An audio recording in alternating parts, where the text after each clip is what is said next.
Hello there again, YouTube. It is once again I, your gothic host with the most, Knox, back to bring you more blasphemous banter.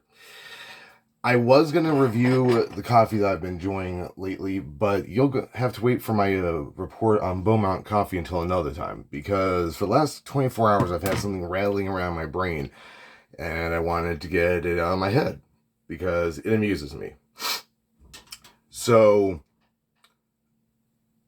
my birthday was a week or so ago. And for my birthday, I took myself to a local music show in Menominee, a night of metal at the Maple. Which, first of all, pretty cool that the Maple Tainter, being such a classy place, had a night of what amounted to grindcore, thrash, and a little bit of experimental death metal. But it got me thinking. Okay, first of all, I'll be honest and open. I don't like grindcore. I have a really hard time liking any form of music that is so amelodic. But that's not really what this video is about. So I've been thinking ever since then about what grindcore is and why it has such a big fan base. Because grindcore has a much larger fan base than most people would expect. Or at least most mainstream music lovers would expect.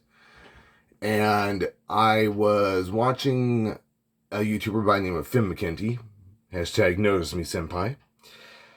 He runs the Punk Rock MBA on YouTube, and he has talked a lot about grindcore because grindcore relates a lot to hardcore and hardcore punk, and the grindcore scene is actually pretty important on the coasts. Something finally occurred to me. And it occurred to me while I was watching these guys play their asses off on stage last weekend. And it's something that Finn has kind of pointed out a few times now. Grindcore is popular with the fan base that it's popular with, not because it sounds good, because it doesn't, to be honest, but because it's self-aware parody is what it is. Follow me on this. So most music is about being melodic and following the chromatic scales and making things that sound pretty. And even most death metal is about finding like a very sustainable groove, and it's got very focused lyrics that are usually about death, despair, demonic possession, murder, whatever have you. Some silly thing like that. Grindcore has lyrics about those things too, but it also has lyrics about things like, for instance, the song by King Goro called Mosh Pit Dan, or Mosher Dan. King Goro is the band that got me thinking about this, because they're basically party grindcore. And Finn was saying, I think it was like a month or two ago that I watched this episode of his, that grindcore ends up having the fan base that it does because it's unrestrained and it doesn't take itself seriously. And people can just move around to it and do whatever they want. And I don't think I've ever seen that more personified than last week at the Maple. Mosher Dan, as he's called, was screwing around in the pit and quite literally made the pit for King Goro. He was up there moshing for at least a good hour and a half out of a 3-hour-long show. Mosher Dan looked like exactly what you think an ardent follower of grindcore is going to look like. He was in his early to mid 40s, had a hairstyle that was straight out of the 80s, including what looked to be a perm, to be completely honest, which I got a kick out of. And it didn't matter how atonal, amelodic, or arrhythmic King Goro got. His head always bobbed at the exact same pace, and he walked around, the exact same way the entire time. Kind of just like this or like this. It was only those two movements. And you could tell that he was just sloshed out of his mind. But they wrote the song about him because he follows them around from show to show to show, and he always brings the energy to the pit. And it really occurred to me that while I was sitting there listening to the most atonal rock music that I've ever listened to in my life, besides the Black Dahlia Murder, of course. The reason why people like it is because grindcore is a parody. It's a parody of music itself. The whole point to grindcore is, one, you play as hard and as fast as you can. It doesn't matter if you're rhythmic or if you're groovy or even if you're following the scales. You just have to be hard and fast.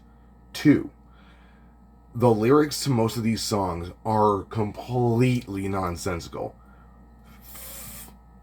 At least 3 of King Goro's songs were about things like either 1, walking around without your pants on, 2, an ode to Mosher Dan, or 3, getting day drunk on light beer. And that's what they said the songs were about. And 3, as long as that drummer can make some sort of a sustainable pattern, it doesn't have to be a melodic pattern, it doesn't even have to be a rhythmic pattern. It can be as arrhythmic as you want, but as long as it is a discernible pattern that you can bob your head to at least a little bit, that's all that really matters. And there's a sort of subtle brilliance to it, I think. Like I said, I personally don't like that kind of music. I mean, I love melodic death metal, but that's a totally different animal, to be honest. I got a kick out of watching the guys rolling around in the grindcore pit. I really did, because at the end of the day, they just wanted an excuse to get a good buzz on and mosh it up and bump into one another. That's all they wanted. And I guess what I'm trying to say is, while grindcore kind of sucks as a genre, it really does kind of have its place and its purpose. It's to make people laugh at themselves, because no one openly thinks that grindcore is like genius music or anything. 2, it's so that frat boys can get drunk and mosh around. And 3 is to see just how ridiculous and over the top the band can be. Because I have seen a bunch of grindcore acts now, thanks to going to Zimmergy Brewing last year, and they all kind of have this thing in common. It doesn't really matter what their songs are about. They just want to capture your attention and entertain you for 30 minutes. And they don't really care how they're going to go about doing that, but those are their only two that's the only 2 things that they really are setting out to do. And I guess what I'm saying is, I kind of respect that. On some level, I just do. Because I think that it's one of the most unabashedly artistic ways to get across your personal outlet for frustration and aggression. You just make the loudest, heaviest, fastest, most terrible music that you can. But by doing so, you're giving people a reason to be happy for 30 minutes. And you know what? There's something kind of beautiful about that. So I guess all I'm really trying to say is, I have a newfound respect for grindcore, and love it or hate it, I think that is completely harmless. So, peace, love, heavy fucking metal.